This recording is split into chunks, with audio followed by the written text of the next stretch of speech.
How's it going, anime enthusiasts and casuals alike? Welcome to Anime Book Club, where we watch the old, new, and classic to have a thoughtful discussion about the medium we love.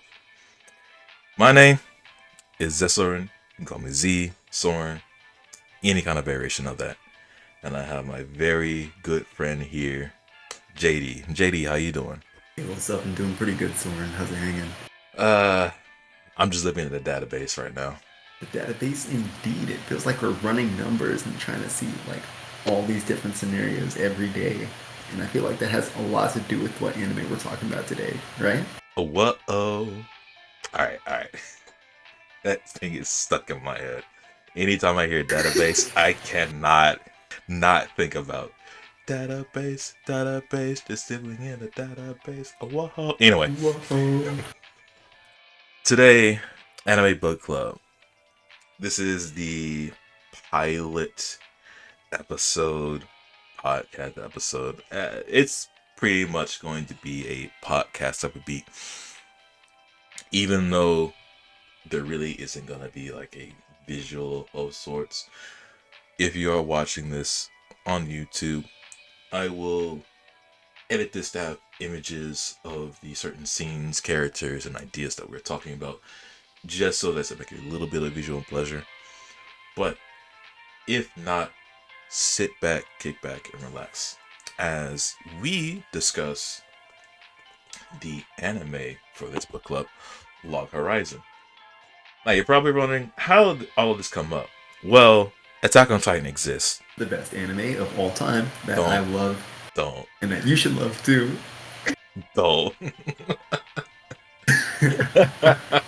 There was a day to where we were talking about anime, and for the longest time, I have been a Attack on Titan hater because after I believe it was 8 or 9, whatever it is, that I fell off. And as JD has been so passionate and positive and glorifying Attack on Titan, I thought to myself, instead of just being a hater and hating for no reason whatsoever, I need to hate with a reason and be well educated. So I watched Attack on Titan in all of its entirety, and I am justified. That is a certified 4 out of 10. Putting aside all these terrible takes that I'm hearing from my boy Soren, it is good to have pretty good opinions on why you dislike something instead of just hopping on the bandwagons of, oh, it's overhyped, or oh, I don't like the animation, or oh, whatever, right? That level of discussion that me and Soren have had to sort of solidify our views has greatly shaped how I view anime and the medium of fiction as a whole going forward, and it's done great things. And we thought, hey, why not bring it to a wider audience? Yeah, indeed. The many times that I've been to a anime convention, I even been to one recently, and there was a moment where there was two people sitting, and they were giving out a free prize that you all you had to do was give your hot anime, cartoon, movie, whatever take, and if it was good enough, sliding some things here and there. If you had a reasonable take, you get a prize.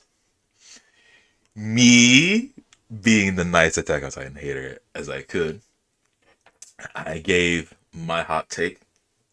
The hot take being that Attack on Titan is not as great as everyone says. It is overhyped. It is glorious. It is decent in some aspects. However, in other places, it really does fall apart. Gave my hot take, and one of them said it was a 2 out of 10. I was like, ooh, that's a lot rougher than me. And when we got to talking about it, while their 2 out of 10 take was fine, it was sorely misplaced and kind of obtuse. Not to discredit anyone's opinion. You have an opinion on anything, it's better to be more thoughtful in your take and understanding where it comes from. You can not like the art or the animation for one thing, but you gotta have to back it up for something. Just not liking the characters' outfits when it was appropriate or had like inspiration from it, doesn't mesh well. So after that, JD and I were talking about anime, and we got on the topic of Sword Art Online. Another anime that I have very, not passionate, but, thoughtful takes on. And then I mentioned Log Horizon. And then one thing to led to another. And here we are with today's anime of discussion, Log Horizon. So, Full context. I have never seen Log Horizon in my life. I had heard of it just before Soren had talked to me about it, but only in the context of it being the worst Sword Art Online, right? Naturally, you know how it goes. So Soren put me onto this, and we decided to watch it together. Right? And I'm still trying to convince him to do Sword Art Online soon, and hopefully that's what's coming next. But for now, Log Horizon. full talk context from me. I have seen Log Horizon before when it first aired. I have seen the first season. I've seen the second season. I have not seen the third season, and my memory is hazy on the second season. But I still remember the full first season. About say like 85%. But it was like a nice run through of seeing it once again. As far as Sword Art Online concerned, the worst counterpart to Log Horizon, I have seen the first season. I have seen the second season. I've seen bits of the third. I've heard of bits of the fourth, and my takes are still justified from the first and second season. Going forward, maybe I maybe will go back through Sword Art Online so that we can truly definitively say that Sword Art Online is the worst version of all of the people get trapped in the video game genre. Okay, but I'm just saying.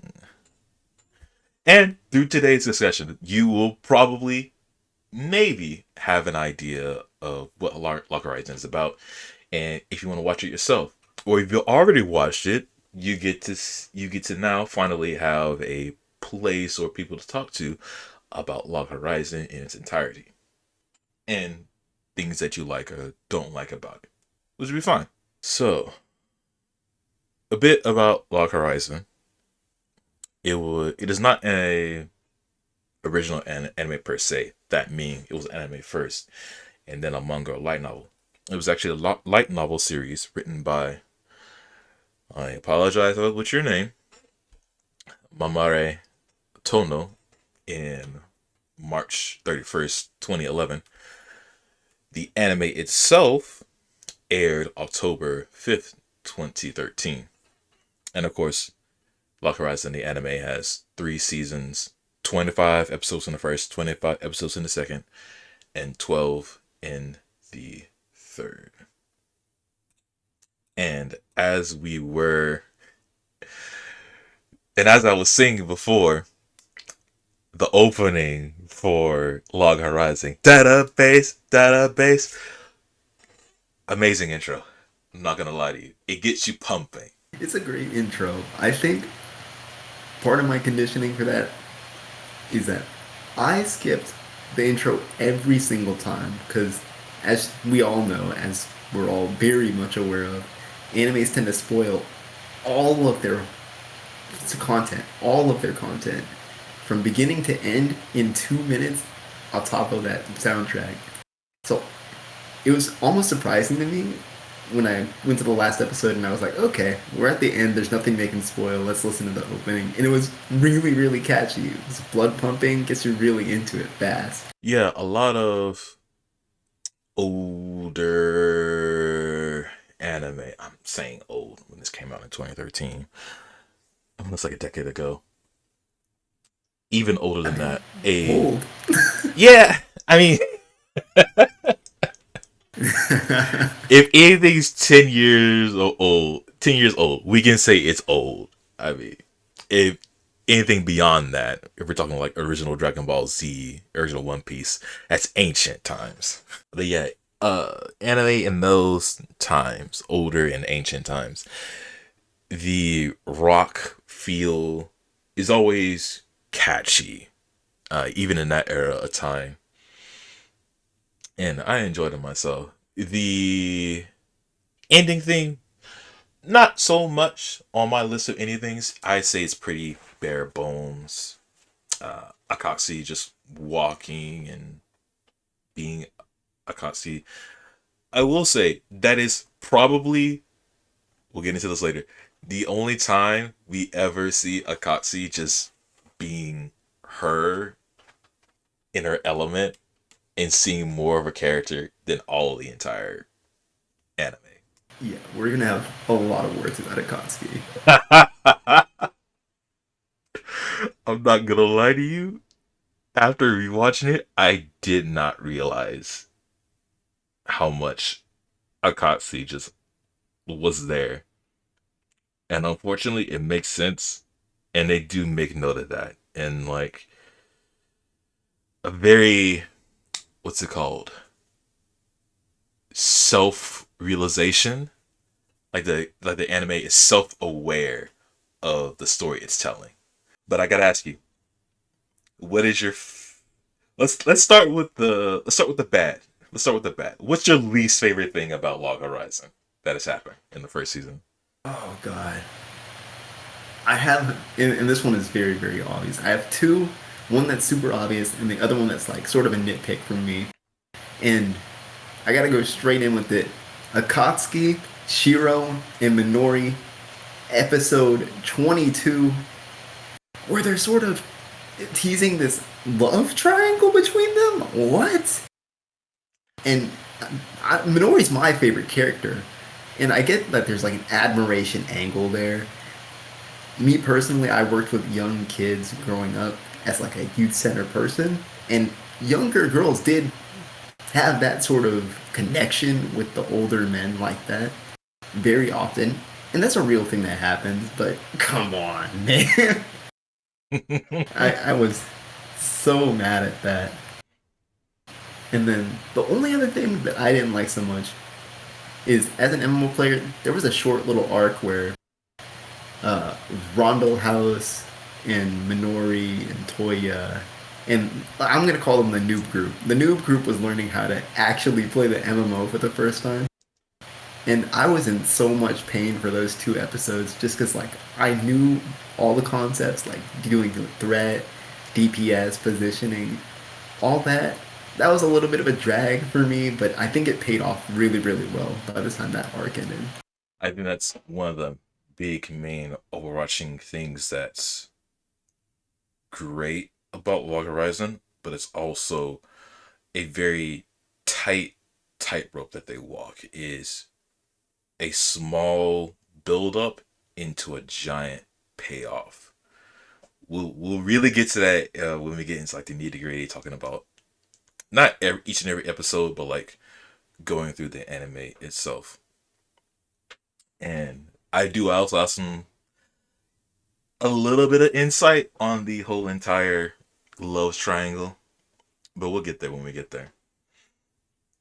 For me, I have a little bit of, it's my bias coming in, as in I love this anime so much, but I know how to put aside my biases. For me, my least favorite moment, and I'll say moments, is Naotsuko. He is not only is he my least favorite character, he has some of my least favorite moments.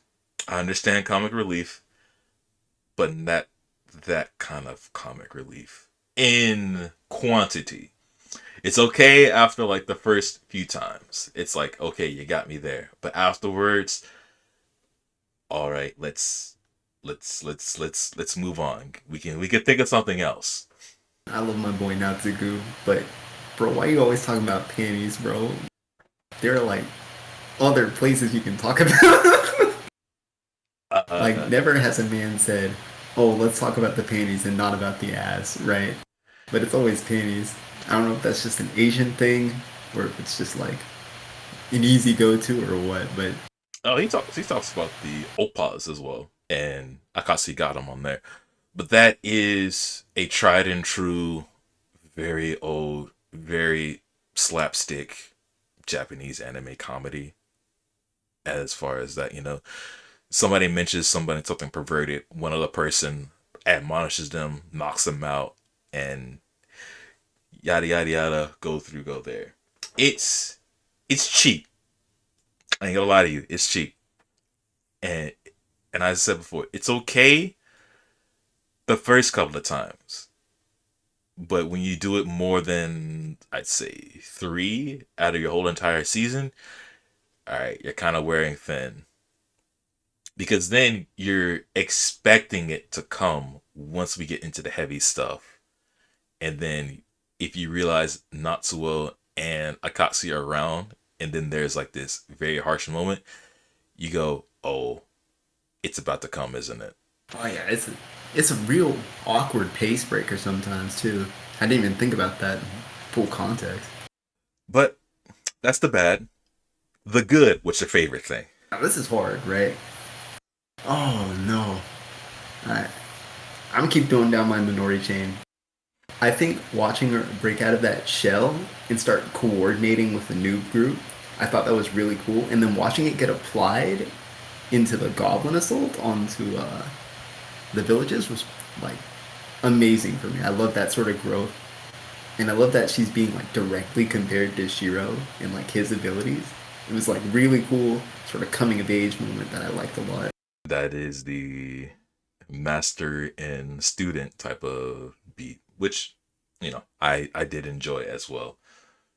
Even though Minori is not my favorite character, I can see the highlights coming for her, especially in all of her moments, to be honest. And even afterwards, seeing her take on things by herself without, taking the initiative, really. For me, uh, my favorite moment, it's gotta be, it's, God, my favorite moment, even though that there's no like quote unquote action, my favorite moment is when all of the guilds of Akihabara comes in and it's the formation of the round table. The not even the politics, the whole setup to where he is fighting two battles at the same time. He's trying to form the round table and he's dealing with the other guild that's taking all the other players' XP potions and selling them off and doing horrible things to him. He's at it's getting to the point. My favorite character has to be Shiro because I like tacticians, I like grandmasters, I like generals, I like people who think 5, 10 steps ahead, has everything laid out, and when everything comes into place, like he already knows or has an idea of what's going to happen. It's just a matter of point of, are they going to act in the way that I thought? Are they going to do this and do that?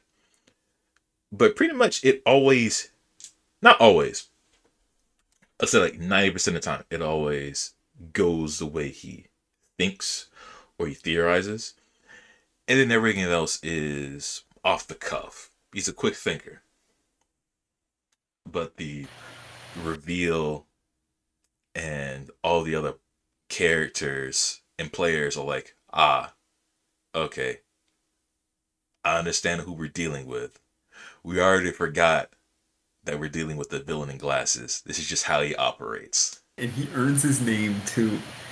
Like, and these aren't easy slam dunks either, where it's like, oh, the villain just happens to know, and then you never explain it on camera. The slow progression that builds up to him learning these things, like, is what really separates him from other like big brain main characters that we've seen in other mediums, right? Like, the build up from him understanding that you need to use real life logic inside the game to then progress into owning the guild house and then allowing and disallowing people from using the banks and things like that. It's just like an incredible line of logic that I would have never thought of when he immediately asked for 5 million gold from the other guilds. That was too cool for me. It was awesome. That's what I want to highlight. That's also what I want to highlight. When the actual like director or the writers of the anime put in the foreshadowing elements that allow us to see the gradual build up to those moments. Why is he asking for 5 million gil? Why is he asking about the location of the buildings, if they could own them or not? How much do they cost? What is the uh how do they operate? How do they work? Like this is all happening before he even made his own guild. He's just questioning. He's just gathering information. How do guilds work?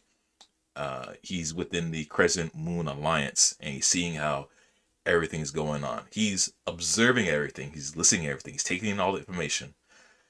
And then when it gets to the moment, and when he starts, spilling everything out, revealing everything, you go, "Oh, he already did this. He already asked about that."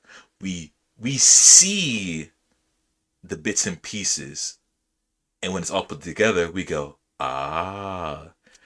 It's like reading a detective novel and seeing your detective go through each and every bits of evidence and information, and when you get to the reveal, you feel satisfied because you also know the pieces of the crime or the evidence or the act that's going to happen. It's just seeing the not the roller coaster, seeing everything play out is chef's kiss. But with that, now we get to, I want to say, a little bit of the bad. How do you feel about the animation and art of the anime? I think the art style itself is fine, but the animation, and I could sort of see a lot of it, especially in the more martial characters. Let's take Akatsuki's assassination flip. You've seen it one, two, three, four, five different times throughout the anime, and it's the exact same animation with like the background redone pretty much in each scene. I think you get very used to not seeing like the big grand displays of power, um, and more so seeing their after effects. It's a bit like seeing snapshots of combat, right? In social scenes, that's like completely fine. I'm not looking for anything flashy or amazing there. But otherwise, it's mm, a bit underwhelming. I agree. Yeah, the animation. I don't want to say the animation is lacking. It is very to the books, basics.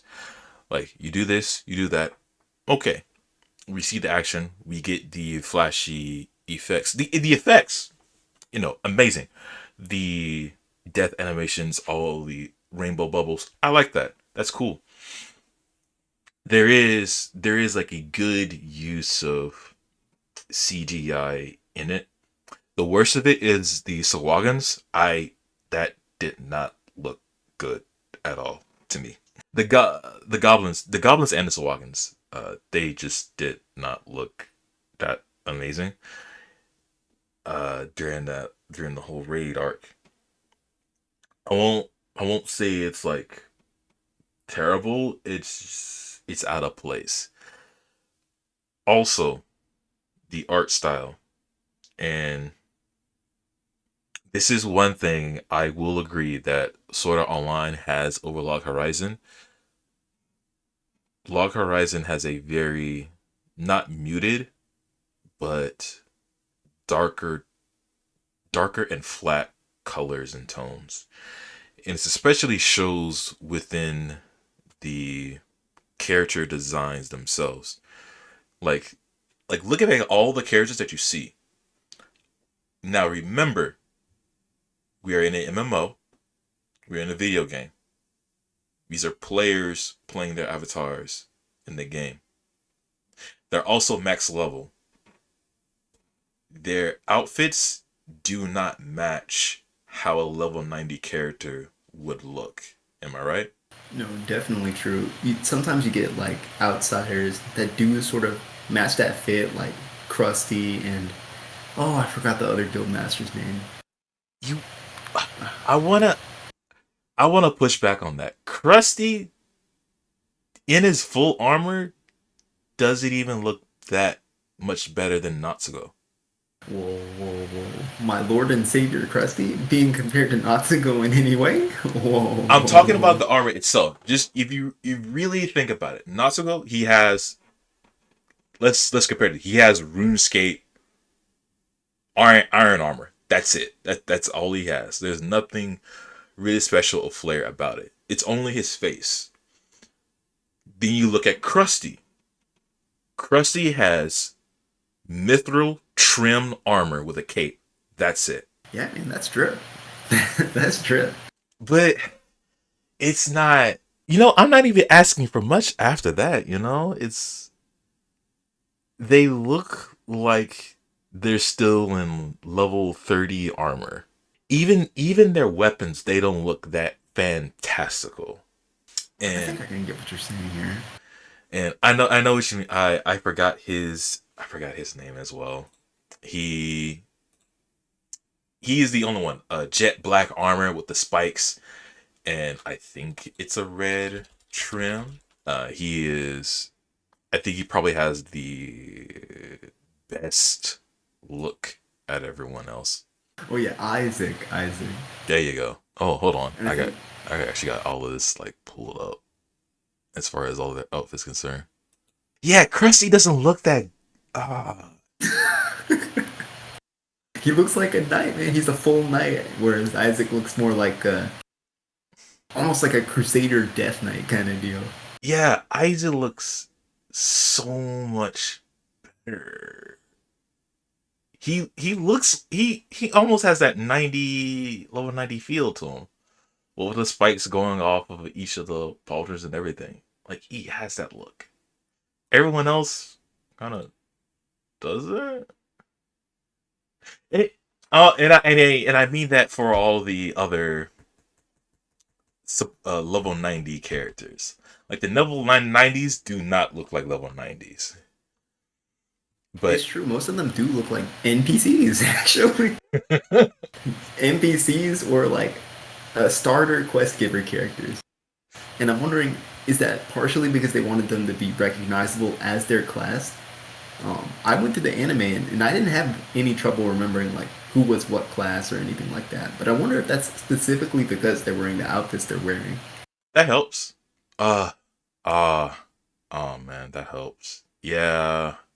We could do a little better, right? I do want more color, definitely. Everything's very earthy, very reserved, right? And if I'm playing an MMO, I want something that's very like loud on my character's body. Even like out there, like pink, reds. I especially need more red in this anime. Everything is either green or blue or some kind of purple. Like outside of Akatsuki, her like outlines and trims, there's not a lot of red going on. And I think that's crazy for any MMO player. Oh, you're right. I ain't thinking about that. There's not a whole lot of red going on. You know what? After seeing Krusty's axe, it looks cool. I don't think it's like double 90 cool. I don't know if you're ready to go down this road, but Krusty in particular, I don't know what they're trying to do with this character. It feels like they're trying to set him up to be like a villain later. I don't know if I can trust him. I don't know if the story wants me to trust him. And that's something I'm still trying to wrap my head around. Because that's not even fully answered in season one. Oh, okay. We can get into the nitty gritty. Yeah. All right. Krusty, he is my he is my second or third favorite character because oh, before we get into the nitty gritty, let's preface this for everybody. Log Horizon has a core cast of three characters, that being Shiro, the level 90 enchanter, that's Akatsuki, the level 90 assassin, and that's Natsuko, the level 90 guardian. They are your first initial three characters that you get, and then we go through the story. The story of Log Horizon plays out over the MMO Elder Tale. One day, everybody gets trapped in a video game. There are thousands upon thousands, tens of thousands upon players that are trapped in a video game. Just happen one day out of nowhere. They aren't trapped in a VR headset like Sword Art Online. The premise is that everybody was like sitting at their computers, and when they boot up the new expansion for the Elder Tale game called the Novasphere, everyone gets boom ported in. Like no, like there's no like delay, no in between, no nothing. Each of the character, Shiro makes a mention that he remembers that yeah, I'll just sit at my PC, and then oh, I'm here. He doesn't remember like the transition. He remembers he's just sitting at his computer. He was eating chips, and he's there. After that, Shiro goes through. He meets up with Natsuko. He finds Akatsuki, and the story plays out from there as he's traveling through Akihabara. And the story isn't centered around those three. It's centered around the encompassing Akihabara area and the players in the Guildmasters. We meet a ton of characters, and I mean a ton of characters. And the anime makes sure we know who these characters are, what their deal is, and what they do. That is more than any other anime, most any other anime do. And not only is that a good thing, it's also kind of a little bit of a detriment. But we can get there when we get there. So that's how it goes. Uh, Krusty, he is the guildmaster of DDD. He is a level 90 guardian. Krusty is I don't want to compare him. We have to. I think it's a little bit the anime kind of gets there. He's like Shiro 2.0. He has a mind. He has a goal. And when we see him interact with a bunch of the characters, especially the princess, he has a goal in mind. And it's not that established, but it can be inferred. If my memory is hazy, but I truly think Krusty wants to take it easy. Well, he was trying to take it easy when everybody's with the nobles, right? He's trying to take it easy. He doesn't want to deal with everything. He wants to leave everything to Shiro because both of them have a little bit of a history together. Anybody who knows Shiro has a history with Shiro. Let's get that out there. This guy has been seen by everybody, right? Just his reputation alone carries so much weight, even if you don't recognize him, because of his status with the debauchery tea party. Which is right? A name, by the way. And that's a name. Definitely a name. Guess what? You'll never realize why it's named that in season 1. It's very... No. And go for it, go. The debauchery tea party it's not a guild. It is a bunch of players who decided to venture out together and just do content. You know, I don't. They're not like in real life friends. Think of them as random people that you meet that are actually really good at the game, and like and you know you're good at the game, So you want to be with the good people, so you just join up with them, and that's it. You party. You don't make a guild. You just run content. And any time that the debauchery tea party is mentioned, there is so much glaze. Yes, bro. And we see no feats on screen. Absolutely nothing, right? Well, no, that's a lie. We do see some like amazing teamwork from the likes of Naotsugu, Shiro, and Nyanta, right? When we first meet them. But other than that, most of that ends up just being Shiro glazed, which deserved, but also dang, man, come on. No, no, Just no. call it Shiro's party at this point. Nah, because there is the actual leader of the debauchery tea party. I forgot her name and I didn't write it down. But she's the de Want to know why facto you didn't leader. write it down? It's because she's not named for the whole first season. Okay, okay, cool, cool, cool, cool. A lot of it is like that. I feel like this is definitely an anime that was baiting for a season two and knew that it was going to be a season two because there's just so much not answered in season one. Nah, hold on. But no, there is a feat that's shown. So at the end of episode 2, when Shiro and Natsugo they pull out their griffin whistles and they blow on it, Akaksi goes like, "Oh, those griffin whistles. You only get those if you beat the Hades breath raid on the fields of death." I'm like, for real? Like, oh my god. It's like that type of glazing. And oh god, why we're on the topic of glazing? Shiro, he he gets his title and he wears his title well. He's the villain in glasses. You deal with Shiro, you are dealing with a man on a mission, and he'll get what he wants. And everybody's afraid of him. Not afraid of him, but they're wary of him. And every time Shiro does something that's to the benefit of people, they see him as a villain, and then there's like chatter in the background of people going, "Oh yeah, that enchanter Shiro, yeah, he's pretty people. He was bad mouthing the princess. Ugh, I don't want to deal with him." And then your favorite character Minori is all like, "Oh, why are they talking bad about him? I want to change their mind." Like, woe is the guy that took the bank hostage. Oh man, but and, it's that, and what. that does come with its own struggles, right? I get that. But that is one thing that I can appreciate about. Well, that's one thing I appreciate about Oshiro. He is willing to be the bad guy for everyone else's sake.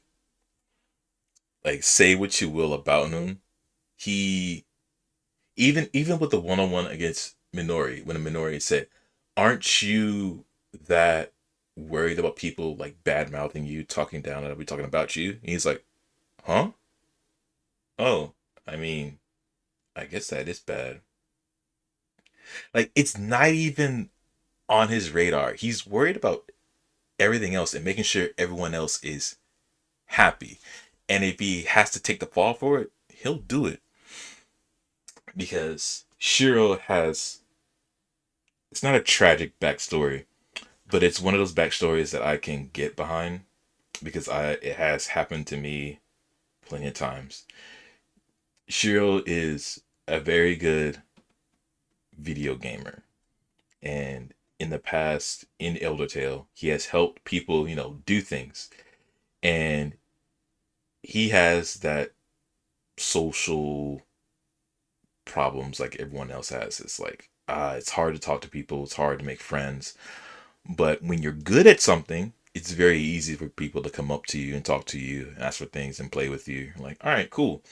And then it gets to the point to where people are asking things from him, asking him to do things for him. They're asking him for help for whatever reason. They're not doing things on their own. And he gets mad about it and he distanced himself because he doesn't want to be that person that people want to rely on for gains and not for actual help. That has happened to me plenty of times in school. You're the smartest math person in school. People come to ask you for help. And I'm like, yeah, I'll help you there. At some point, I want you to do these things on your own. I want you to have the confidence in yourself to do these things and not just ask me for the answer. I want you to figure out for yourself. And thankfully, Minori and Toha are like the breaking point for him, in that they are the only one of the only few people in the game that asks for his help. He's cool with it, and he's happy to see the growth. And Minori wants to help him and repay him back, and that's fun, and I like that. Going back to Debauchery Tea Party, I'm looking at it again. I'm really starting to wonder just what most of their purposes are, right? Or, sorry, I guess it's not back to Debauchery Tea Party. It's about the other characters in general, right? The world definitely revolves around Shiro, and so does the plot. Obviously, of course, that's like our protagonist. But it feels like a lot of the characters are mostly in service to Shiro's goals, right? There's many points where someone like Nyanta, someone who Shiro affectionately, with respect, calls Chief, right? Not even just because he's like an older man in real life, but just because he like respects their decisions on everything. Nyanta will be a character that makes no decisions pretty much ever, but is always there to like not aura farm, but it's pretty close to aura farming on like other players doing bad or like NPCs, people of the land, I should say, don't want to be uh, phobic to my. So I don't you, even know what to call them. so you're saying Nyanta's like the cool person. He is the uncle, and he's watching over Shiro, and he's not telling Shiro, but he's guiding Shiro into what he eventually, probably not destined to be, but what he needs to be, or what he's trying to run away from, right? Yeah, right. He's always there to say like, "Hey, Shiro, you can make the call, dude. You have the keys in your hand. You're the guild master right now, right?" And I feel like a lot of characters fall into that slot for Shiro, where it's just like slowly pushing them towards things. Natsuko is very much like in that same vein as Nyanta, where it's just like, "Oh yeah, you got that, bro. Don't worry about it. Just tell me where to go. I got you." Right? Akatsuki's always there to like use her skills for Shiro. So much so that I'm not even really sure what Akatsuki's character is supposed to do most of the time, besides be next to Shiro. So I think, like you were I saying before, yeah, go for it, go. yeah, I see where you're going with this. I want to have a little bit of pushback on this. I see where you're going with this. There is, before he makes the Log Horizon guild his own guild, he does have reservations on being in the guild himself because of his past. But he has eventually he breaks through it. And there's that scene where Nyanta and Natsuko are there, and he's like, "Oh," when Shiro goes like, "Hey, you two, I'm thinking about making a guild," and Nyanta and Natsuko are like, "Oh, it's about time. We've been waiting on you," because Shiro is a natural born leader, but he doesn't want to be leader because of his past. And yeah, pretty much the whole I see it. The whole first season was Shiro's slow build up to be that guild leader. And even though he becomes a guild leader, he essentially becomes the leader of Akihabara itself. And that it plays in extremely well when we get to that last episode, which is a whole another can of things that we can talk about later. But it is his coming to story. And there's a bunch of other underlying stories underneath that don't connect well with it. Like Minori, her whole entire arc. Krusty, I want to say he has his whole entire arc. Akatsuki. No, Akatsuki has a little bit of arc. Akatsuki has a little bit of arc. Even though it's not much there, she has one. I wanted, I wanted to say Mary Bell. She has a little bit of one. Nah, it's not that pronounced for her. But yeah, it's the whole entire story of Elder Tale, Shiro, and then three plot C plot D plot, which I'm kind of which I am very much okay with. I think like as a package it's fine, but if you're trying to watch specifically to see like characters grow, uh, maybe not necessarily just Shiro, you may be a little bit out of like you're never gonna see Isaac. Well, I speak as a person who's only seen season one.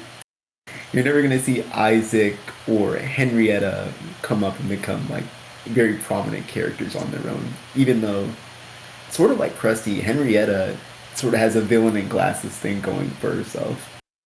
Ooh, man, I forgot about that. Yeah, her whole trade, the scene with the other trade guild masters. That was fun. I like seeing that. That is that is business 101 on how to get a trade done deal. Powerful scene. It was awesome watching her just handle Mary and just be like, okay, I got this. Let me do all the talking from this point on. Like the passing notes and everything like that. It was just so tactical and beautiful. And you know And what? then we never see that again from her. Okay, no, we don't see it ever again for Henrietta, but we see it for every other small character, right?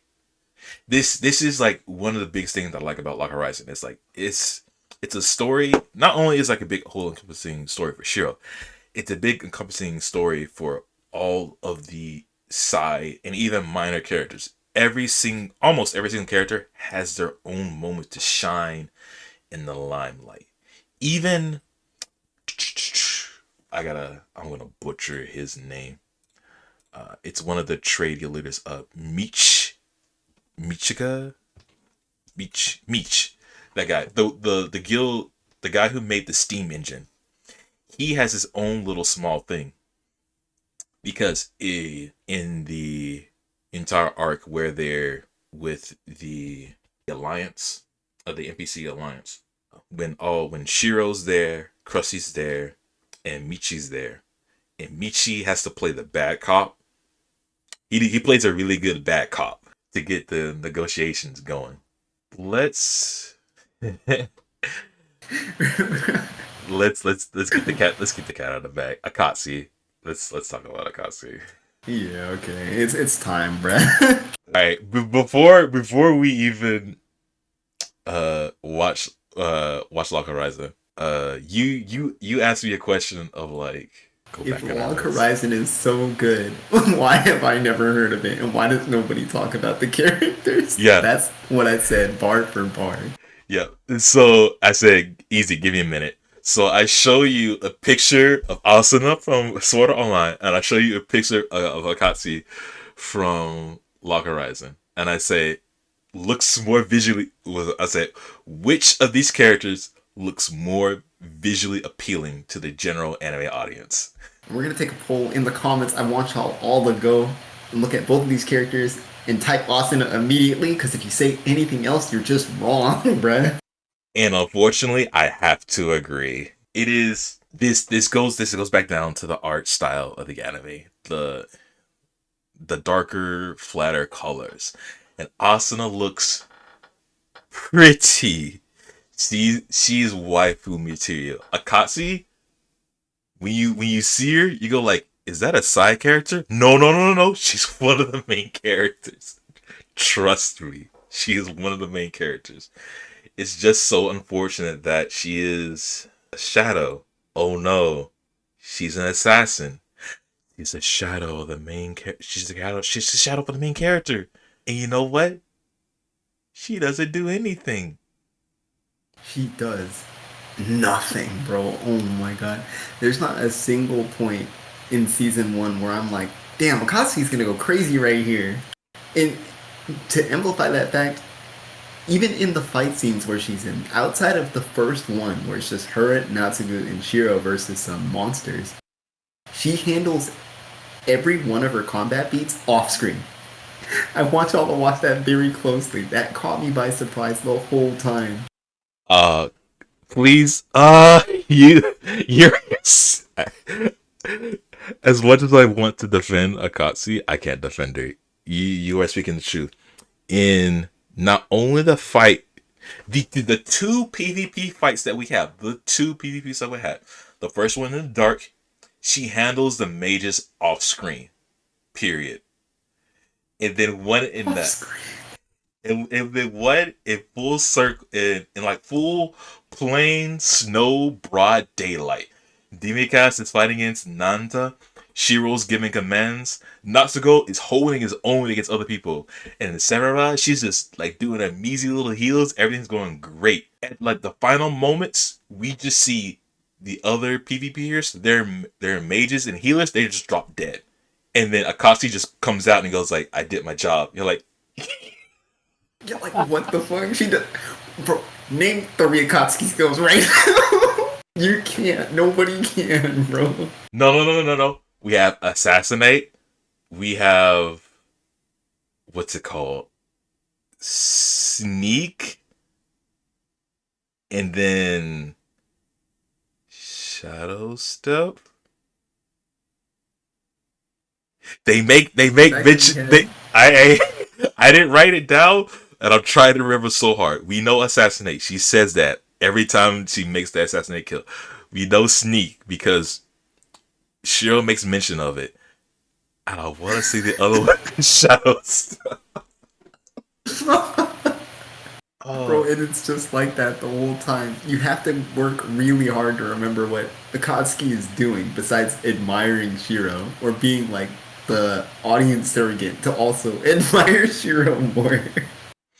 yeah, oh god, outside of doing off-screen stuff and outside of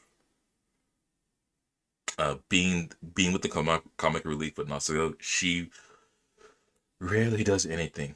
She's a spy. She spies on the nobles during the whole noble arc. Cool. She helps out Shiro with gathering information in the city. That's cool. But her other talents never realized. That's bad. But you wanna know like the coolest thing about it? It's self-aware. Later on, every time Shiro asks somebody else to do something, Akatsuki may or may not say, "Hey, is there anything I can do?" And Shiro goes, "No, nothing. Everything's fine." And you see Akatsuki. She like grabs her dagger, like she grabs her weapon, and then like she lets it go. And you can not only can you feel Akatsuki's pain for it, you just kind of go like, "Man, Shiro, just let her do something, please." Like she hasn't done anything. And then it gets to the point to where what scene is it?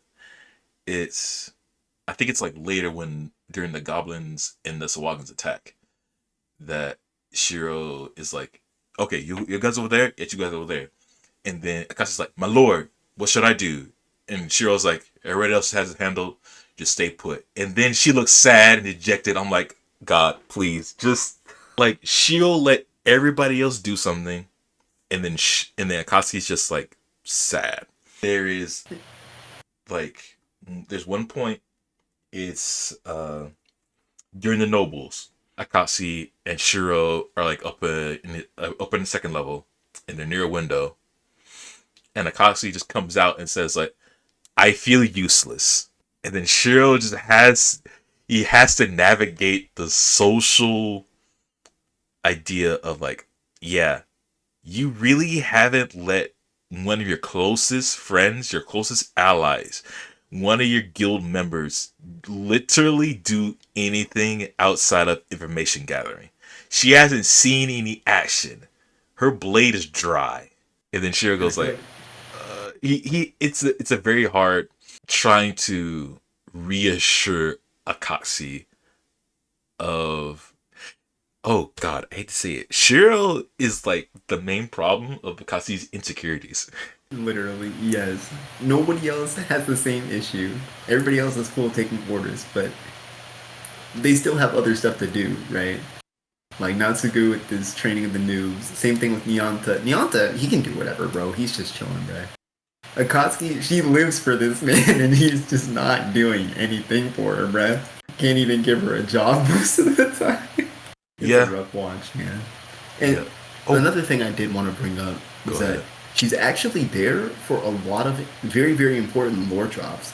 Like when they were talking about new forms of magic with the Mage of the Underground Library or something of that nature. I forgot its title. Major the Lake. Mage of the Lake, thank you so much. She's there the whole time, right? And she can hear pretty much what everybody is saying. She learns first, before everybody else, that they might lose their memories if they die. And also, about the new form of magic. And the first thing we see immediately after that scene at breakfast the next morning is A, she doesn't get it, and B, she doesn't have any big thoughts on it. Which is crazy, bro. That's your whole life. You gotta have an opinion somewhere, bro. I thought that Uh, was wild. yeah, yeah. The only defense we can really give her is that she is the hardcore dedicated RP player. She's playing the ninja of someone that saved her, and she's dedicating her life to Shiro. And I hate to say it, that's probably like the downfall of her whole entire getting interested into Shiro. Yes, She's RPing extremely well. I hope it's RP. It'll be sad if it's anything else. No. That's the thing. That's the thing. Before we get to the whole love triangle, like, you mentioned the concept of death. One of my, God, that should have been my favorite thing. But I love the concept of death in this anime itself. Sword Art Online, you die in the game, you die in real life. That's it. Whoop de doo. Uh, well, I shouldn't say whoop de doo. There is, God, yeah, my bias is going out. There are layers to Sword Art Online. I get that. Uh, Whatever. But in Log Horizon, the layers are that much more intricate because they explain slash theorize on how it works. Your HP is anima. Your MP is psyche. Shiro theorizes that when you're playing Eldertail regularly, the player and the avatar are separate. You know, that's fine. When you die in the game, you lose experience and you revive at the cathedral. Sounds fine. They mention that when someone dies, the anima starts to disperse, known as like the anima dispersal uh type of thing. And then okay, hold on. I gotta get my notes. Because this is like the one It's thing deep theory. this is the one thing I took a bunch of notes on. Okay, yeah. So this is the spirit theory. The spirit is two distinct energies. That's the psyche and the anima. The psyche is the MP that affects the mind and magic. And the anima is the energy that animates the body. That's HP. That also coincides with ki for monks. So when someone dies, their body begins to disperse. This is called the anima dispersal thing. Resurrection is the process of using the dispersed anima to be reconstructed. This is kind of working backwards from using information from the body, and the healer provides the missing energy. This explains why you lose experience when you die. Information before death cannot be perfectly restored. That's why you lose experience. So information degradation is unavoidable. This is why the people of the land kind of die. Because if both the anima and the body disperse completely, resurrection becomes impossible. They can't be revived. For adventurers, the body decomposes into particles and the psyche uses its power to transport the adventurer to the cathedral to be revived. Now, this is all cool and everything. The psyche stores the consciousness, personality, and memories as information. And memories are stored in the brain, which is also in the body. So when the when the player and the avatar are joined together, now the memories exist both in the body, the mind, and the mind, which is why information degradation is most likely to happen. As a result, it's possible that the memories are damaged or lost due to death. So this is where the whole, when you die in the game, you lose a bit of your memories. You don't know which memories you lose, but you're losing something, which it's not crazy when you first think about it. It's like, yeah, you just lose a little bit of memories. But you don't know, but the scary thing is you don't know which memories you're losing. You don't know how much you're losing. And you don't know how many times you need to actually perish in order to like fully forget. So it has deep implications, yeah. And I know in season 1 we don't have a lot of situations where there's a lot of people dying back to back to back. But I feel like in season 2, season 3, hopefully, that's my hope, is that there's a lot more death happening. It does. I remember that much. Oh, good.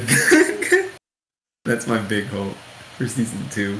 But I can't imagine, like, I wake up, I go into a game, I die once, and suddenly I forget.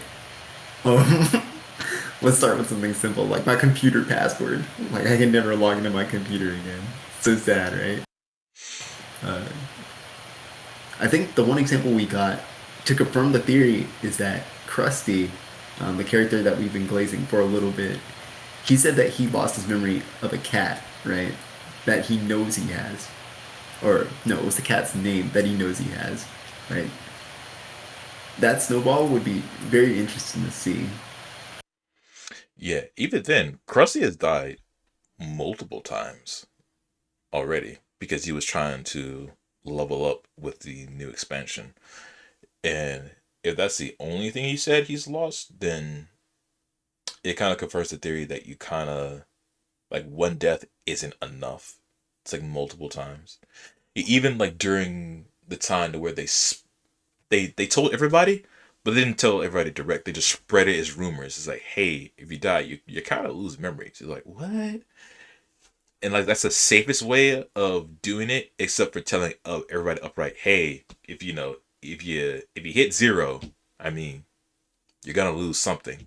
So instead of making a mass panic, they're just like, man, that's just rumors. It doesn't matter. Do you think if you were a player there, would you have wanted to hear, like, know that for sure? Like, what happens if you die? Ooh. Yes. I think the exact same, and I get why they didn't. Because if that's the truth, I'm not going outside. I'm not adventuring. And this circles back to one of the very first things that they talk about in the anime, or they explore, is that when everybody got into Eldertale, nobody kind of knows what to do because everybody's too focused on, oh my god, I'm trapped in the game. I don't know what to do. I don't know where to go. And they kind of try to get back into the daily routine of what they do in the MMO, and it kind of works. But at the same time, people slowly start to realize, on level 90, already forgot about the expansion at this point. There's nothing to do. So let's just fight somebody. Like the fact that most people just got bored, and this gets into the topic and idea of what would you do in an MMO if there was nothing else to do and you couldn't like log out. You couldn't just leave the game. Oh yeah, and early on they had confirmation that you were gonna respawn no matter what. Mm-hmm. Bro, I'm not gonna lie. Going back to me, young teenage JD, being very immature, yeah, I PK some people. Who cares? You're gonna come back. I'll just like have a little bit of your gold and we can like chill out or whatever. Exactly. And now think about this.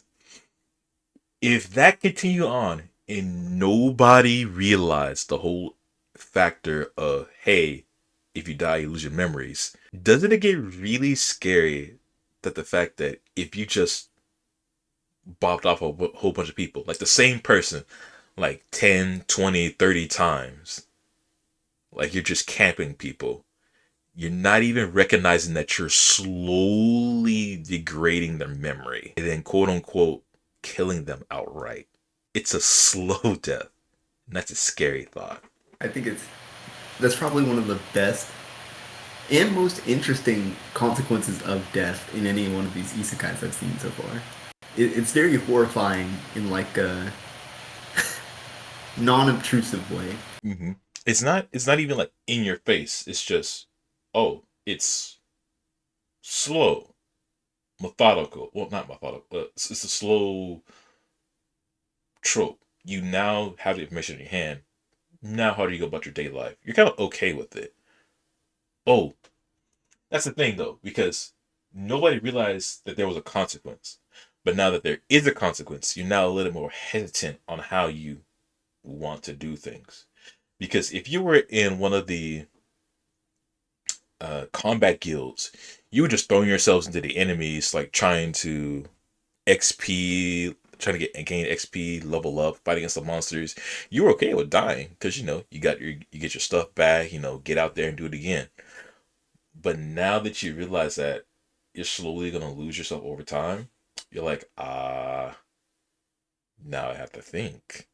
And we knew the gap between like a level 90 player and like let's say a level 20 player as soon as you get into Akihabara or into the game world was pretty much nothing because people were still trying to cast from menus and things like that where the new meta became like, oh, you have to really feel your skills out and use your body and stuff like that. Like everybody's dying. I thought about that, right? I think that's a nice, interesting concept, and it's, nah. I don't want to think too hard about it. I don't want to think too hard on it. That's nice. I like that concept to where you need to feel yourself out instead of using menus. You need to quote unquote free flow everything.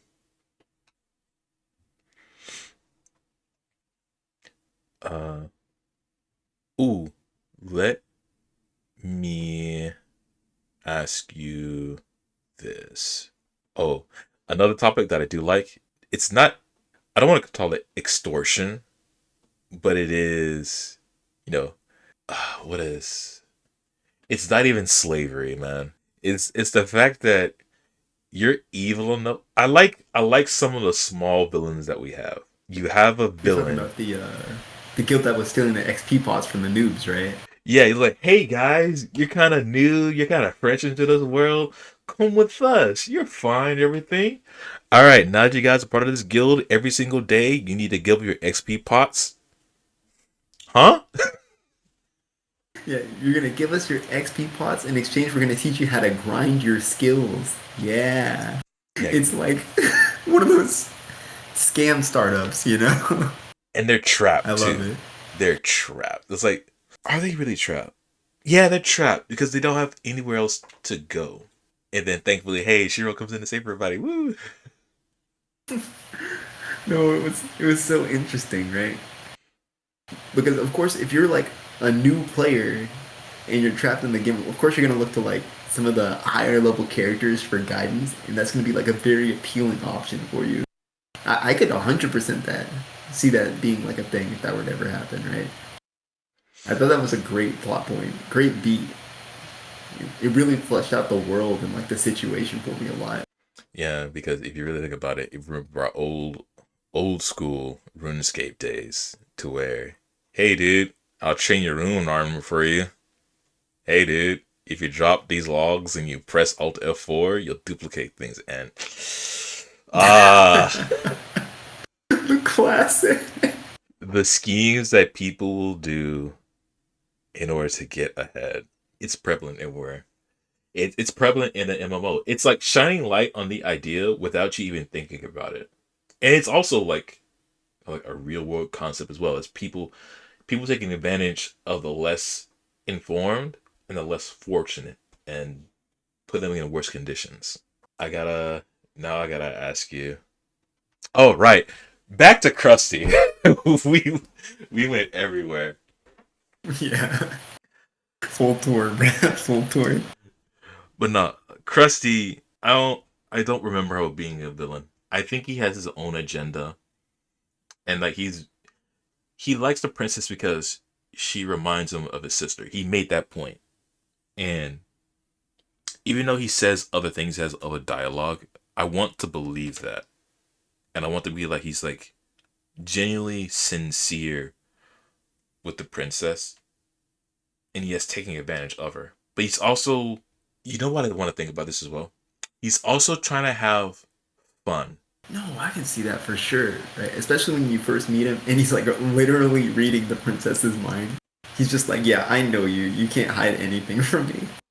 He enjoys doing that so much. You can see it in every scene they're in for that whole little stretch, right? When they're with the round table, not round table, but the alliance, like the Lord's Alliance and all that jazz.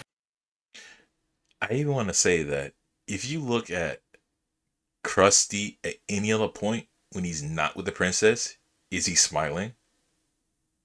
Nope. Eh. Well, no, there is one point where he's not with the princess and he's smiling. And that's when he's in combat. That guy is a combat freak, Yeah. bro. Oh my god. Some of the still frames you see when he's killing them goblinoids and talking about slaughtering shit. Oh my god. You can convince me this guy is actually just like the main villain in the whole thing. And I would believe you just off those faces alone. If you were the princess, look, okay, let's think about it. The princess seeing Krusty in his natural element, you're like, oh, he was so gentle to me at the castle. Even though he annoyed me, it was perfectly fine. And then you see this man with a murderous intent look, you're like, oh, oh no. Did I make a mistake? And the thing she says when she first sees it after the first battle with the goblinoids is, why does he look so lonely? And I thought, like, damn, what are you setting up here? What are you setting up here, animators? I don't know what the plot is with this guy, Krusty. Am I supposed to trust him? Am I not? That really changed how I viewed him. Oh, wait, did I just say he was having fun with the princess? Yeah. Hey, there you go. That's why he he doesn't have anybody else. Like I'm looking at the other members in his guild on this list on this website. We don't see them. No, we see one. One is more prevalent than all the others. That is Takayami Misa. That's his second in command. That tells the princess, "Hey, stand over here. You do this. Everything is fine."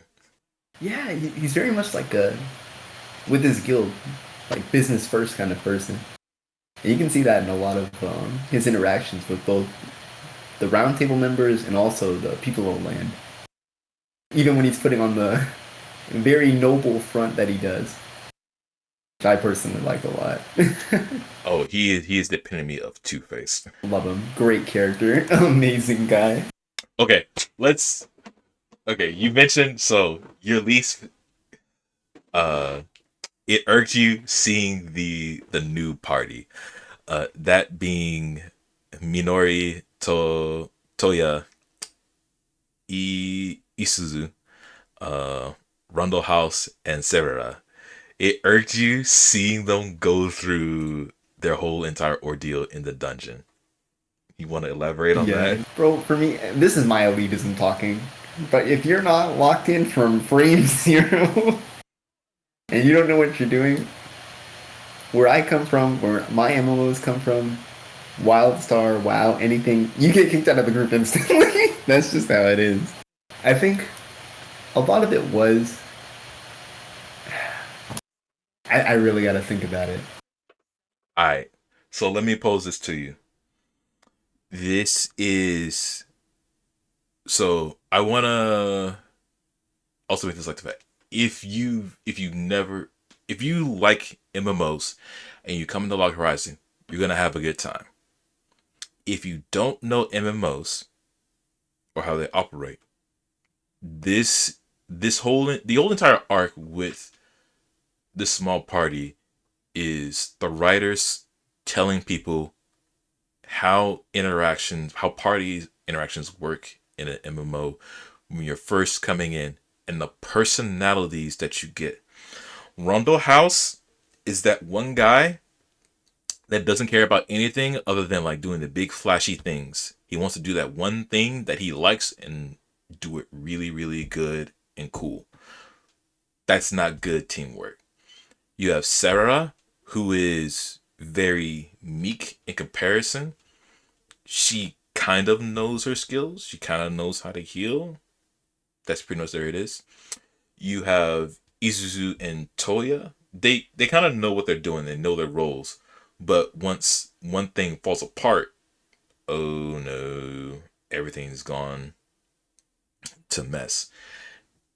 And then you have Minori, who kind of gotten all of her advice from Shiro, but she has trouble coming out and talking about it and addressing the issues and the problems. So it comes to the point to where you have 5 characters that don't really mesh well with the personalities, and they need to get through one simple task together. Let's go through a dungeon, and each and one of them need to communicate with each other. You have Toya, he's a tank, he's a samurai. He's supposed to be taking the damage. But you have Rondo House, who just wants to, do the most damage to like one single target, which causes problems for everybody. Sarah can heal, but you can't keep up with everybody because most of her stuff is heal over time. You have Isuzu, who is a support, but she can't really do that much damage. And you have Minori, who is a Shine Priestess, who has damage absorption, mitigation, and a little bit of healing, but she doesn't do that much damage herself. And you're going against a party of skeletons. If Toya can't tank all those skeletons, the whole party's gone. But if you got Rumble House just like blasting everything without a worry, you're cooked. If nobody's paying attention to the surroundings, you're cooked. So yeah, it irks a lot of other MMO players who's like, yeah, you're a veteran, you've been through the thing, but you gotta remember, we all started somewhere, right? I don't know about that. I was pretty good. No, JK, I get it. I think, like I said before, I think it paid off. Seeing them actually in action outside of just that tutorial dungeon really did sort of make it click well for me. I loved watching Minori come into her own as sort of like a pseudo party leader and sub healer for her group. And I think it produced my favorite twist of all of season 1 being Ronald House not being an adventurer on his face, but a person of the land trying to become an adventurer. Like, I love that. That was like my favorite reveal of all of season 1, even though I'm a Minori Glazer. If I had to think about it objectively, that was my favorite part of the whole anime. I want to ask you, did you realize Rumble House was an NPC when he had that one-on-one with Izu? I did, yeah. Okay. I just kept looking at it, and the shadows over his eyes, I was like, no, bruh, that's not real. That's fake. It can't be. You want it? You think it's one of those thoughts, right? This God, it's one of the greatest things about the anime. There's very small foreshadowing elements that lets you think and theorize of what happens next, of what is actually happening. Her taking his name, trying to put it in a friends list, it goes red, it glitches out, and it puts it back. You go, huh? What's going on? Why can't I add you? And then she looks up at him, and he looks back, and he's like not saying anything, and he's like, Rondo, are you? And he doesn't say anything. And you're kind of thinking to yourself, like, wait, is he an NPC? Is he a player? Is the system glitching? Is the friends list full? Huh? What's going on? Questions are happening. That was my first thought too.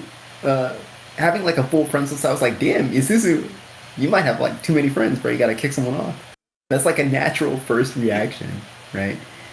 And If not for that one scene, I would have never re-looked at this guy's name because his name is literally Rondell House Code. Bro, like it's not written right there in front of me.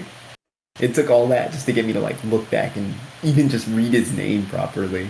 Yeah, I guess that's also one of the things I like about it as well is when they introduce characters for the first time or another time at some point, they have their name in the health bar up. You can see all the information. Those are also like hints to other things as well, which is pretty cool. Also, I want to say those HP and MP values fabricated. I don't believe Totally anything, cat. but it looks cool. No, I'm saying they're lucky it's in Japanese, or else I'd be doing some auditing. uh, okay, so you don't like you don't want you don't it irks you seeing the new party at work. What irks me is we don't see the high level people do high level things. You get what I'm Yeah, that's saying? kind of true, huh? Outside of maybe Krusty and like that big siege on the Goblin Raids, we don't really see the other players flexing against high level enemies, Name me one right? skill Krusty used. Oh god, bro, I can't name any abilities Krusty used. He didn't say I just know anything. he keeps. He didn't say Yeah, anything. He just swiped his axe. Actually, no, I might be lying. I think he did one skill. I think he did. all I know is that every time he swings that big ass axe, the earth underneath him fucking rants and leaves like a Dragon Ball Z Kamehameha hole, like throughout the whole battlefield, bruh. Yeah, I can't name a single skill. all he does is swipe his axe. That's it. Not to go. All he does anchor howl and shield bash, and that's pretty much it. Shiro does Thorn bind hostage. That's I gotta say that's one of the most broken moves ever in anime. You telling me I can root an enemy and then my allies do a bunch of damage as they attack him as well? Nah. Some fuck shit, bruh. Honestly, Nah, but as Shiro cool as it was for him to turn that whole fight with that spell, in many fights, by the way.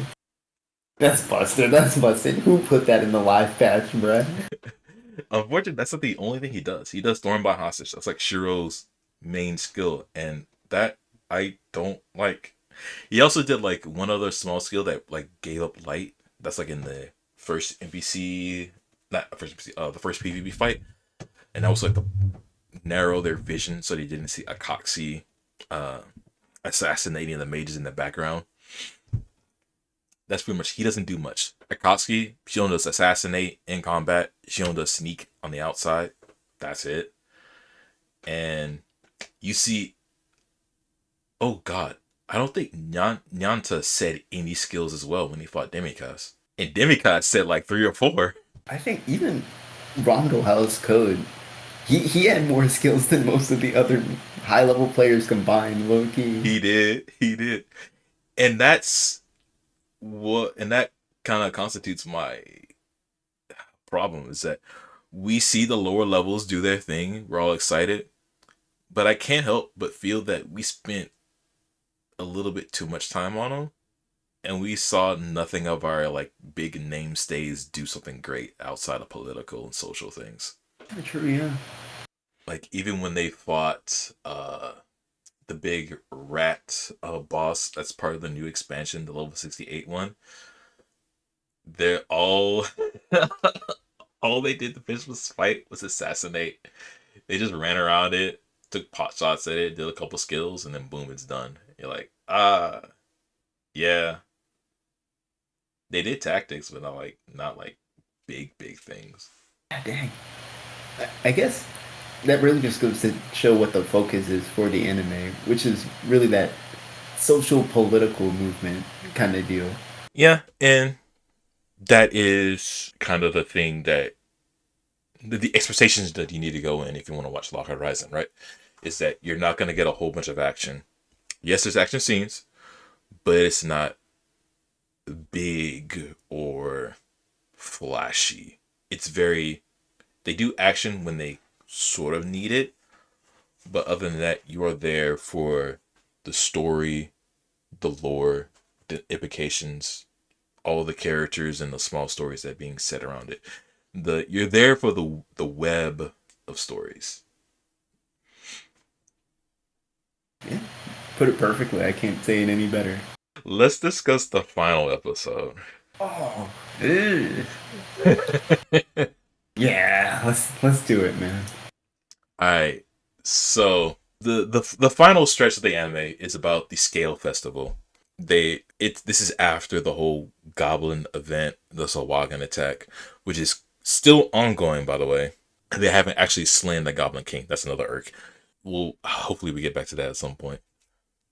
But the Scale Festival is happening. Everybody's having a good time. During the Scale Festival, a bunch of NPCs are giving complaints, and they're like very small, minute things, like, "Hey, this is yada yada yada. This is that." It's very easy to deal with it, but so much of it's happening all over the festival, and it's kind of weird. They get through it. They're investigating everything. Come to find out, there's a big noble from the west that is coming, Lord Mouths. Lord Mouths is trying to meet up with the princess, but nobody knows or knew that he came in. This is where the fact where all these NPCs are coming in. Lord Mouths sent in like this operation ahead of time to cause several troubles, muck up the paperwork, and to get everybody busy so that when he comes in, he can be like, "Oh, yeah, I would like all of my stuff that I brought on my ship to be put into the warehouse that I've already sent ahead of time." They're like, "Ahead of time?" Yes, I already sent the paperwork. What paperwork? Oh, so you didn't see my paperwork that I sent in already? This place must be a shoddy place whatsoever. Princess, why are you dealing with these adventurers that are selling your name? And he's like, it's a classic nobleman tactic of, yeah, your place is bottom of the barrel. Why are you even here? I am better than you. And it's this whole attempt to make Akihabara look like a trash heap. But thankfully, your girl Minori, she notices a couple of things, which tips off Shiro.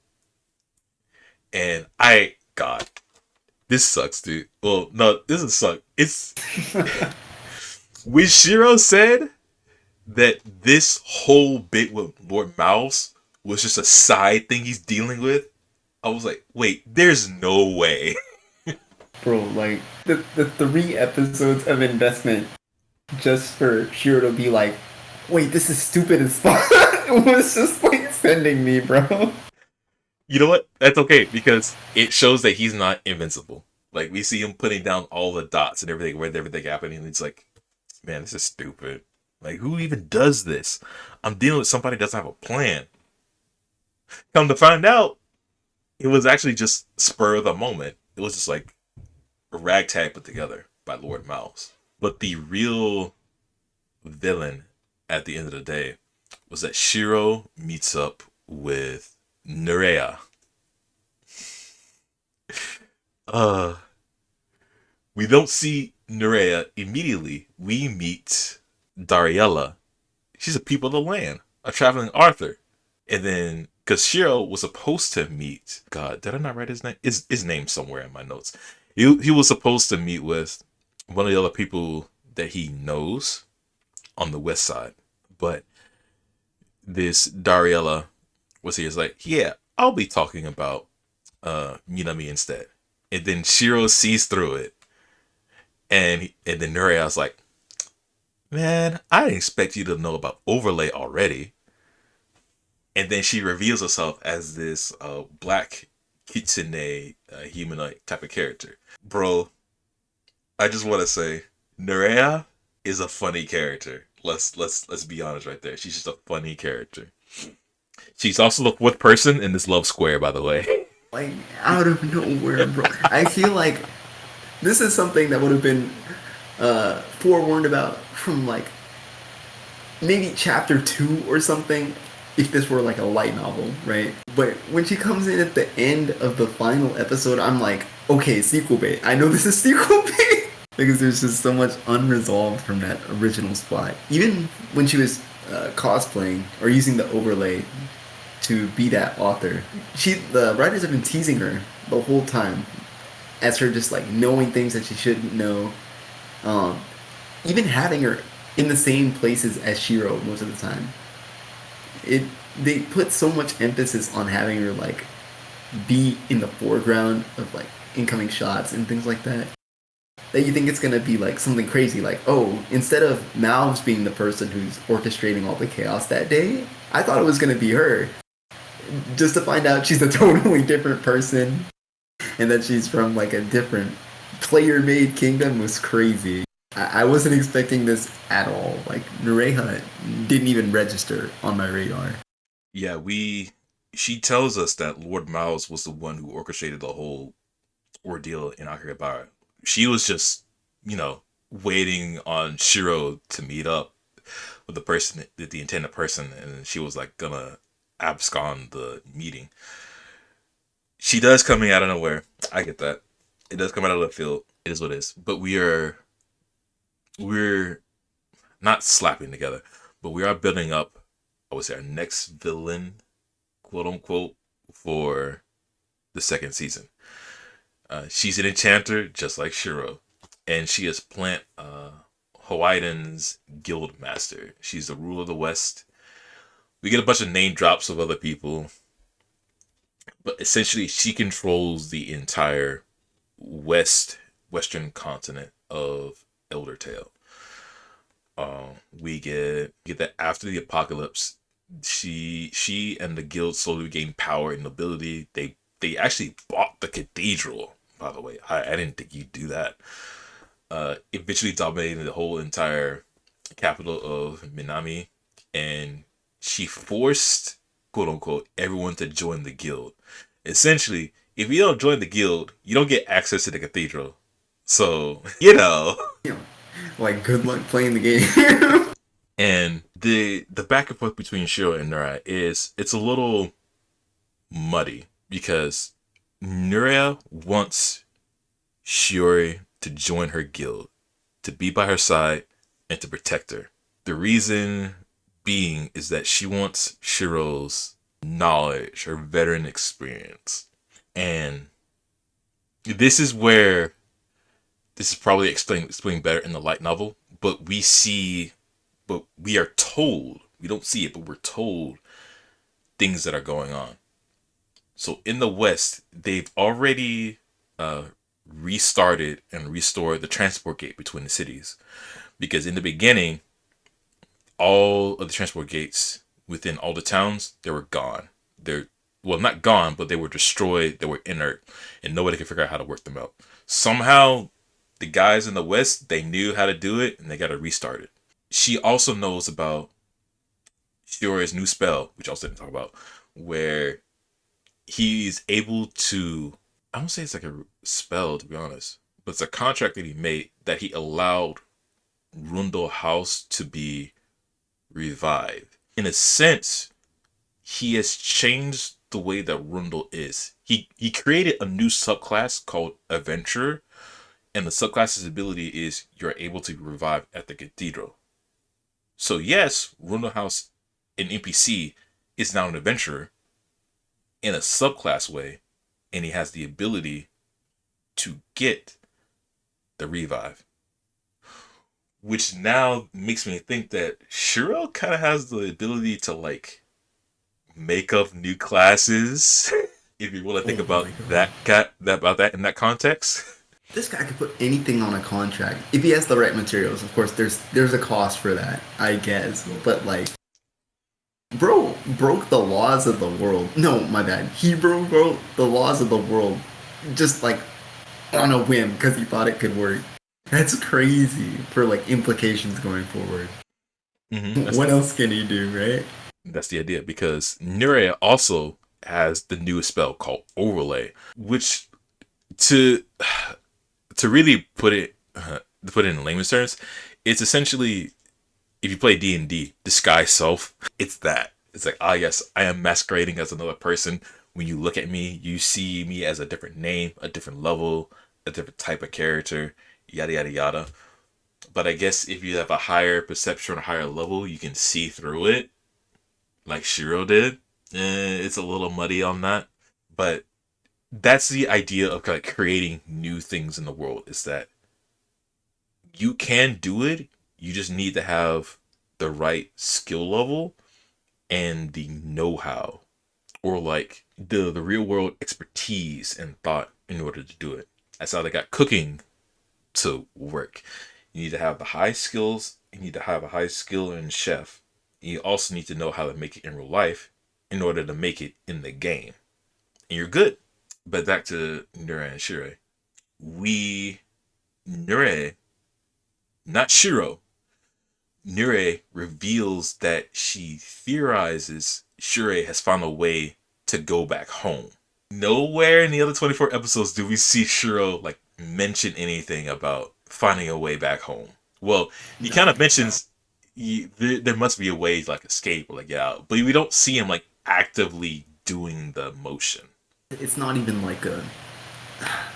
There's not even a theory out about it. Shiro has not put out a theory or anything. It's just, oh, it should be possible, right? And then we get this bombshell. She's like, oh, have you figured it out yet?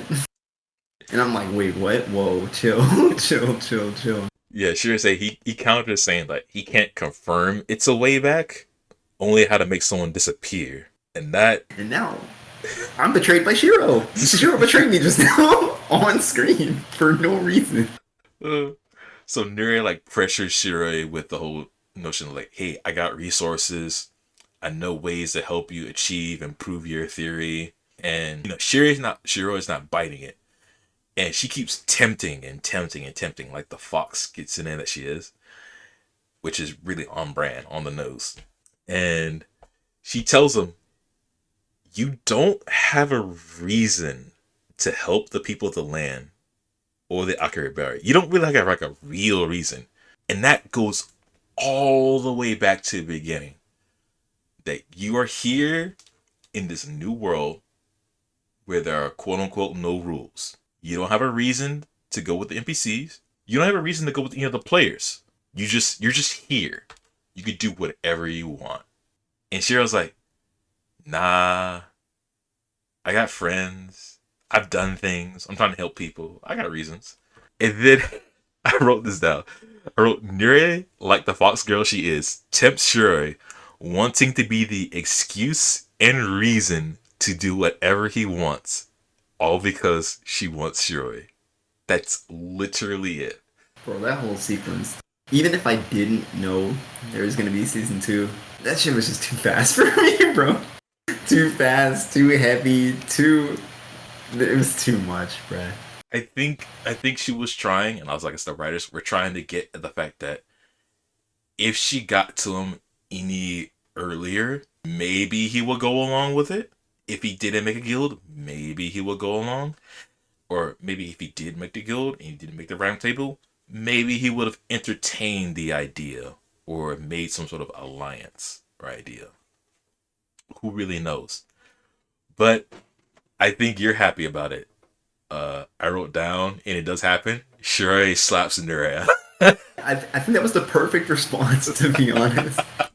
Like, she just gets in close, and he's like, tap. And I was like, oh yeah. She doesn't even get that mad or anything. She's like, oh yeah. No, well, I'll get you. I'll get you. I'll get you.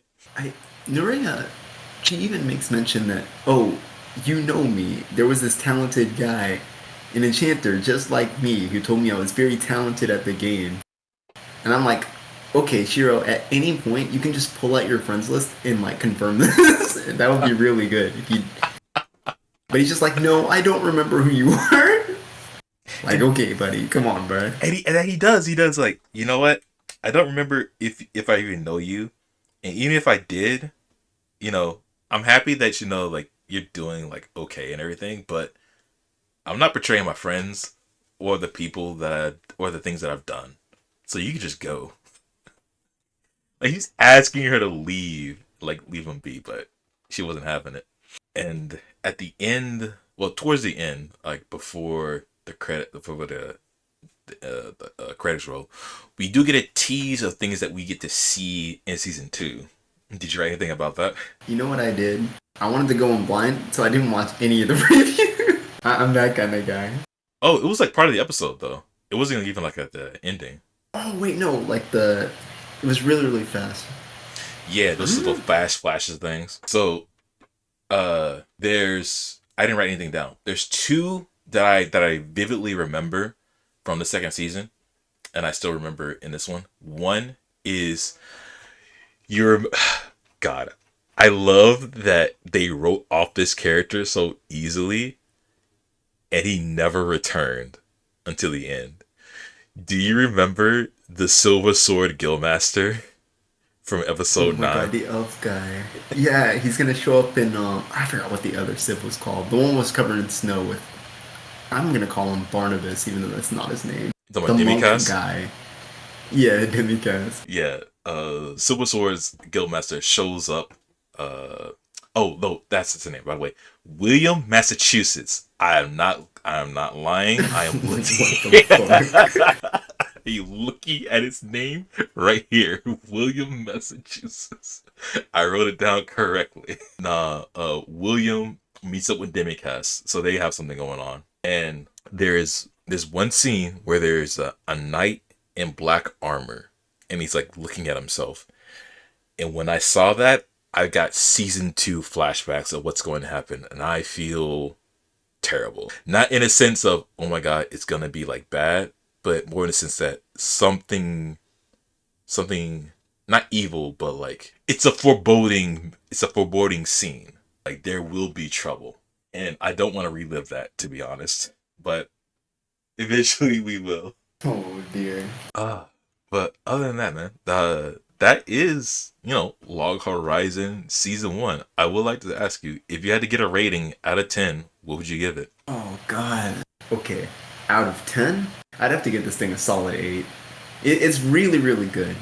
It does what it needs to very, very strongly, and it knows its strong points. It doesn't try to like venture out and like be a little bit of everything. It's very much a very nice linear experience that you can really dig into as though it were like a multifaceted sort of deal.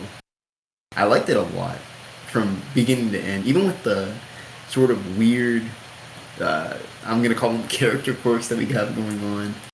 Even with some of the characters like falling out, I think as a package, it's a pretty good watch. hmm for me, I was torn between giving it an 8 and a 9, letting my bias in.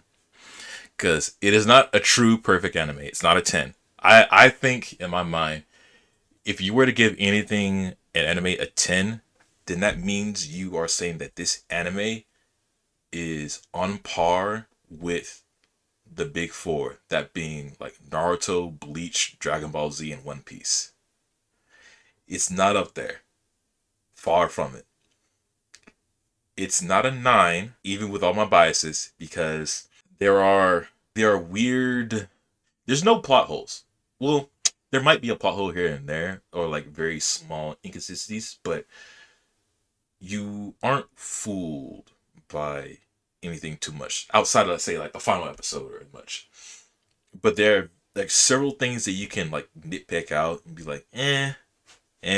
But what about this? What about that? And I can get behind things, and there's a lot of like a push and pull behind it. The focus is not on Shure as a whole, but like telling a whole encompassing story of all the players. And that's fine, but it does take away from spotlights of other characters that you kind of want to see.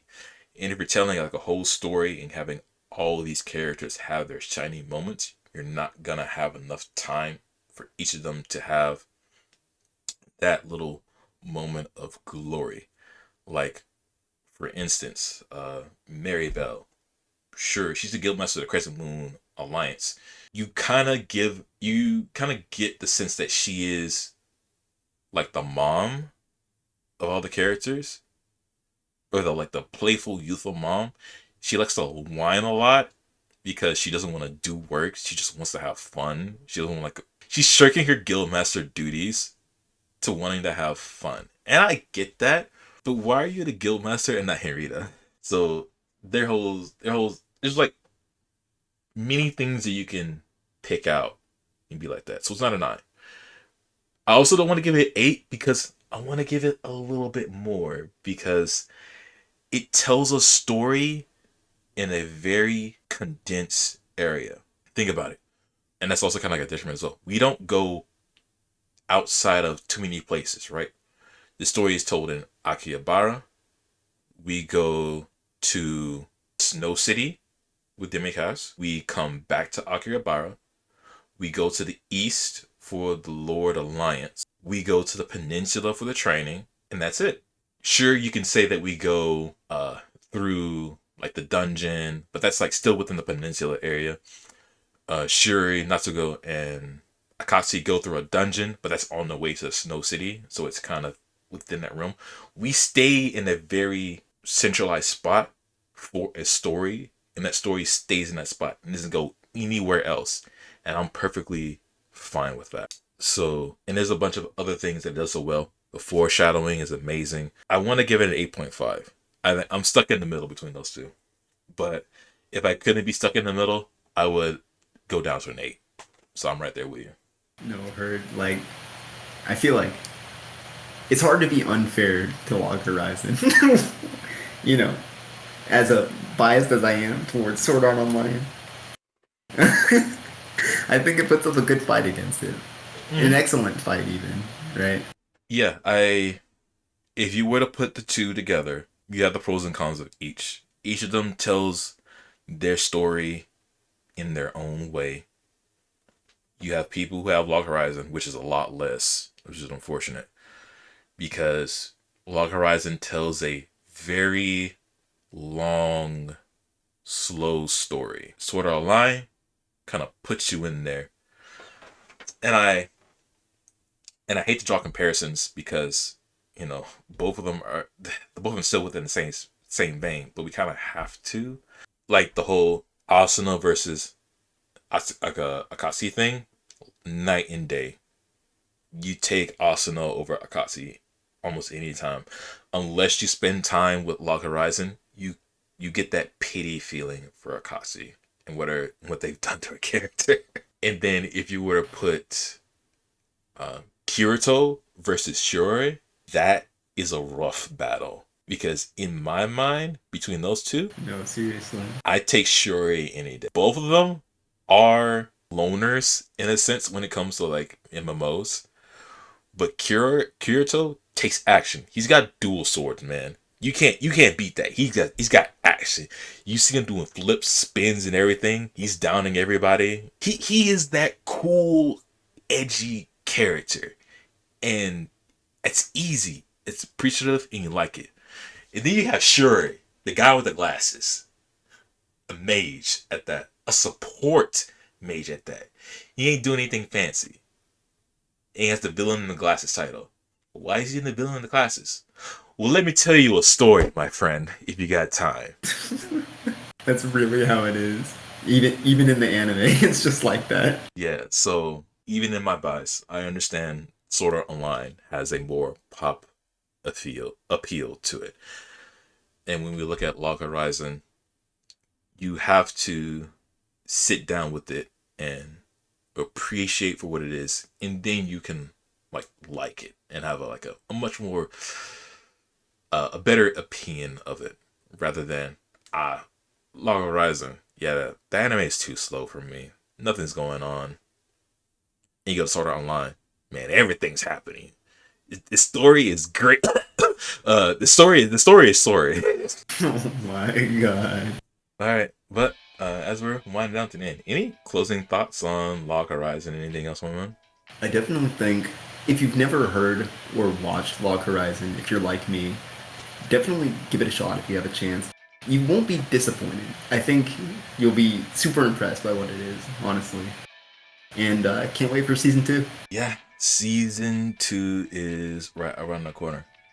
If you guys want to join us on this adventure, season 2 is what we're gonna go for Log Horizon. It is 25 episodes, and by the time I get this video out, because unfortunately I got this another video I still need to work on. By the time I get this out, I want to see if I can get this out like at some point next week. This probably might take priority over my other video, which is saying something.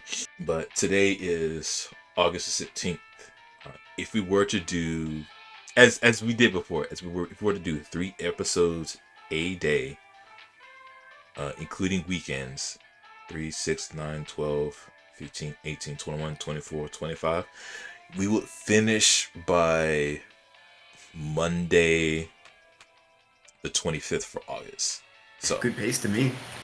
yeah, to be real. I mean, this is already a finished, anime. We're not like watching it week by week and then coming into it. Nah, this is more for like finished things.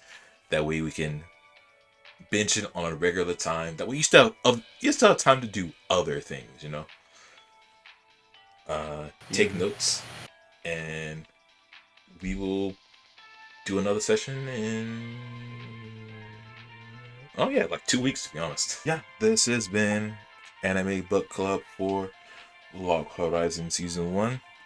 We'll be catching you guys next time for Log Horizon Season 2.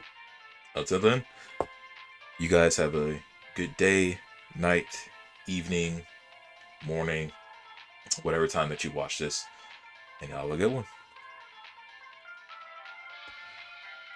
JD, say bye. Oh shit, my bad. Peace out, homies. Talk to you later. Hey everyone, Editing Zezorn here. This took a lot longer than I thought to get out, but if you have reached to this end of the video, thank you so much. Thank you so much for watching. We really enjoyed doing this, and season 2, our next one, is right around the corner. But if you would like to join in, if you'd like to participate, please comment down on the video anything that we've missed, because we've mostly missed a whole lot of things, and things that we really didn't talk about, had a chance to talk about, or we just forgot. Comment on down below and get a discussion going. Talk about it. We'll read it. We'll comment on it ourselves, and we'll even talk about it in the next recording. And by that point, we will have season 2 to questions and discussions to talk about, possibly things related to season 1, and then season 3. It's just an ongoing thing. So comment down, like the video, share it with your other friends or other people that like anime. Get somebody introduced in the Log Horizon to get them in. Just get the flowing of an actual book club. Watching anime, figure out why you like it, why you dislike it, and bouncing ideas off of people who have contrasting opinions, because a good discussion always has 2, 3, 5, 10 sides to the equation. But anyways, I won't take up too much of your time. I'll have a good one. Take care.